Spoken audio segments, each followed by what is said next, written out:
काँग्रेसचे चिपळूण तालुका अध्यक्ष संदीप सावंत यांना मारहाण झालीच नाही, त्यांच्या अंगावर जखमा नाही असा अजब दावा काँग्रेस नेते नारायण राणेंनी केलाय। या कटामागे शिवसेना असल्याचा आरोपही त्यांनी केलाय।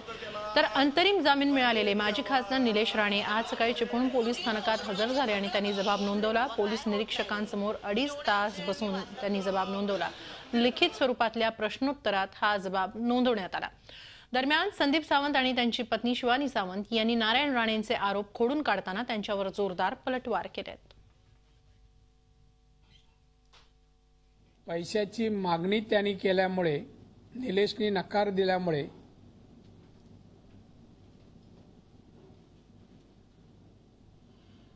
आणि मनात पक्षांतर करायची इच्छा प्रगट झाल्यामुळेच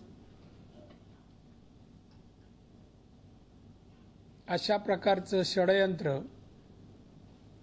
त्यांनी रचलं। कुठेही मार लागलेला नाहीये।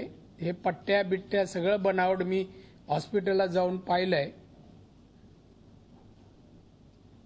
कुठेही जखमा नाही। झी 24 तास रहा एक पाऊल पुढे।